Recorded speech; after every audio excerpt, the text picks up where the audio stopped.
और राजधानी भोपाल में आसपास के भी कई जिलों में कोरोना मरीजों का दबाव है। यहां संक्रमण के हालात भी खासे खराब हैं। पिछले कई दिनों से यहां संक्रमितों का आंकड़ा 1700 से 1800 के बीच बना हुआ है और इतने बड़े संक्रमण के आगे इलाज के इंतजाम बौने नजर आ रहे हैं। अस्पताल में बेड खाली नहीं है। अस्पताल मिल भी जाए तो ऑक्सीजन के लिए मारामारी है और रेमडेसिविर इंजेक्शन पाना तो संजीवनी बूटी पाने के बराबर हो गया है।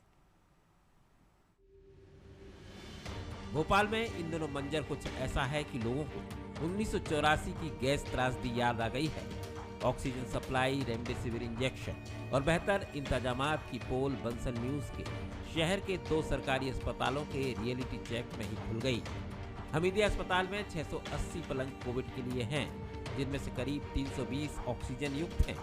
कोविड सेंटर संभाल रहे डॉक्टर जुबैर कुरैशी के मुताबिक यहाँ ज्यादातर मरीज काफी सीरियस हालत में आते हैं। वेंटिलेटेड और आईसीयू बेड भरे हुए हैं, सिर्फ सामान्य बेड ही खाली है। कोविड सेंटर के सामने लगा जानकारी का बोर्ड डॉक्टर कुरैशी की बात पर मुहर लगाता नजर आता है। इस समय मौजूद है राजधानी भोपाल के सबसे बड़े कोविड सेंटर यानी कि हमीदिया हॉस्पिटल में। यहाँ पर 680 पलंगों का जो कोविड हॉस्पिटल है वो तैयार किया गया है। एक ब्लॉक को कोविड के लिए ही निर्धारित कर दिया गया है और जैसे कि आप देखेंगे कि सामने जो बेड स्टेटस है वो लगा हुआ है। आईसीयू बेड की संख्या 185 है, सभी भरे हुए हैं। एचडीयू बेड भी 135 है, लेकिन सभी भरे हुए हैं। ऑक्सीजन युक्त जो बेड हैं वो 240 हैं, वो भी यहाँ पर फुल शो हो रहे हैं। और जो सामान्य बेड है उनकी संख्या 120 है, जिनमें से करीब 48 बेड भर चुके हैं और जो 72 बेड हैं वो यहाँ पर खाली हैं। जो इस पूरे कोविड सेंटर का मैनेजमेंट देख रहे हैं, डॉक्टर मोहम्मद जुबैर हमारे साथ हैं। सर, आईसीयू और वेंटिलेटर युक्त अगर बेड की बात की जाए तो कितनी अभी प्रॉब्लम आप लोग फेस कर रहे हैं? हर एक घंटे में करीब 3 से 4 पेशेंट आते हैं जिनको वेंटिलेटर की ज़रूरत होती है। यहाँ पर काफ़ी ज़्यादा गंभीर मरीज़ होते हैं। जब कभी वेंटिलेटर बेड अवेलेबल होते हैं, हम किसी तरह से कोशिश करके उनको अवेलेबल कराने की कोशिश करते हैं। सर, सबसे ज़्यादा मरीज़ भी यहीं पहुंच रहे होंगे क्योंकि सबसे बड़ा कोविड सेंटर है। ऐसे में मरीजों को सबसे ज़्यादा शिकायतें सर क्या समस्या है वो जो कोविड से पीड़ित होने? ज़्यादातर बाहर के हॉस्पिटल वो लोग वेंटिलेटर का बोलते हैं। वेंटिलेटर बेड की अवेलेबिलिटी नहीं होने का सबसे बड़ा प्रॉब्लम आता है, वही सबसे बड़ी प्रॉब्लम आती है। बाकी तो ऑक्सीजन बेड लगभग सबको मिल जाते हैं। एम्स, हमीदिया और जेपी शहर के 3 बड़े अस्पताल हैं। बुधवार शाम 4:30 बजे 104 कोविड कंट्रोल रूम से मिले स्टेटस के मुताबिक इन तीनों में ऑक्सीजन युक्त आईसीयू बेड ही उपलब्ध नहीं है। ऐसे में गंभीर रूप से बीमार मरीजों के परिजन मजबूरी में महंगी प्राइवेट अस्पतालों में इलाज कराने को मजबूर हैं। कई लोग उचित इलाज न मिलने के चलते दम तोड़ चुके हैं। कुछ नेताओं से गुहार लगा रहे हैं कि उन्हें पलंग दिलवा दिया जाए। अरेरा कॉलोनी भोपाल से बात कर रहे हैं। ऑक्सीजन बेड की जानकारी चाहिए। Oxygen and ICU.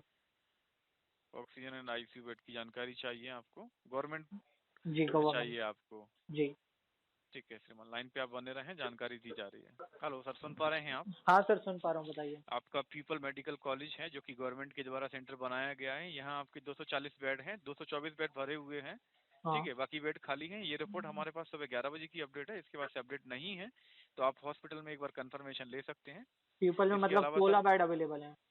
जी, इसके अलावा सर गवर्नमेंट में और कहीं खाली नहीं है सर। ठीक है, गवर्नमेंट में कहीं भी खाली नहीं है सर? हमीदिया में नहीं है सर, वहाँ पे भी खाली नहीं है। एम्स में सर नहीं है सर, जो है वो बता दिया है सर। आप सारे नाम बताएंगे, हम यही बोलेंगे आपको कि नहीं है, इसलिए आप नहीं पूछेंगे तो ज्यादा बेहतर रहेगा। जो खाली है वही बताया आपको, है ना सर? अच्छा, ये आईसीयू है? पीपल्स में आईसीयू में आप जानकारी चाह रहे हैं, लाइन पे रहे हैं सर, जानकारी दी जा रही है सर। आईसीयू में सारे बेड फुल हैं सर, 60 बेड हैं, 60 बेड पूरे भरे हुए हैं सर। पूरे एक भी गवर्नमेंट हॉस्पिटल में आईसीयू खाली नहीं है सर? बिल्कुल सर। ठीक, थैंक यू जी। 104 में कॉल करने के लिए धन्यवाद। मेरी आप लोगों सबसे अपील है, मेरी माँ एम्स में एडमिट है कल शाम से। इससे पहले मैंने उनको उबंटू हॉस्पिटल में एडमिट किया था, लेकिन अभी एम्स में बोलते हैं बहुत अच्छा ट्रीटमेंट चल रहा है, लेकिन उनको शायद आईसीयू बेड की ज़रूरत पड़ सकती है। मम्मी की कंडीशन बहुत ज़्यादा ख़राब है सर, तो प्लीज़ आप लोग अपील करता हूँ मैं आप सबसे सर, प्लीज़ आपसे रिक्वेस्ट करता हूँ सर, आप मेरी थोड़ी सी हेल्प करें सर। आईसीयू बेड वो बोलते हैं कि उनको ज़रूरत पड़ सकती है, और आईसीयू बेड अगर अवेलेबल होगा, आपकी किस्मत होगी तो हम आपको प्रोवाइड करेंगे, अदरवाइज़ फिर नहीं तो नहीं हो पाएगा। ऑक्सीजन की सप्लाई के लिए अभी भी अस्पताल की गाड़ियों को 7 से 8 घंटे लाइन में खड़ा होना पड़ रहा है। इसके बाद 10 सिलेंडर ऑक्सीजन मिल पाता है। प्राइवेट अस्पताल संचालक भी खुद इस बात को मानते हैं कि मरीज आईसीयू और ऑक्सीजन के लिए बहुत परेशान हैं। अस्पताल में अभी भी समस्याएं तो हैं। मेन तो ऑक्सीजन की दिक्कत थी, वो थोड़ी सी कम हुई है। हालांकि पूरी तरीके से नहीं हुई है, लेकिन ये है कि अभी भी 6 से 7 घंटे का समय लग रहा है। कि हॉस्पिटलों में पेशेंटों के ये हाल हैं कि अधिकतर आईसीयू की ज़रूरत होती है। ऑक्सीजन के जो पेशेंट्स होते हैं उनको आईसीयू में रखना पड़ता है, लेकिन आईसीयू के बेड अवेलेबल नहीं है उससे जितने की ज़रूरत है। बाकी बेंटी पे जो पेशेंट हैं उनको तो ऑक्सीजन बहुत ज़्यादा लग रही है, तो उनके लिए तो काफ़ी हॉस्पिटल मना ही कर देते हैं। राजधानी भोपाल के हालातों को देखते हुए ये कहना जरा भी गलत नहीं होगा कि सिस्टम की सांसें फूल चुकी हैं और पब्लिक भगवान भरोसे है। सवाल ये खड़ा होता है कि पिछले 1 साल में लॉकडाउन जैसे हालातों के बावजूद सरकार लाइफ सेविंग ड्रग्स की व्यवस्था क्यों नहीं कर पाई। राजधानी भोपाल में कोविड कर्फ्यू को लागू किए गए करीब 1 महीना होने को आ रहा है, लेकिन इसके बावजूद कोरोना का कहर थमता हुआ दिखाई नहीं दे रहा।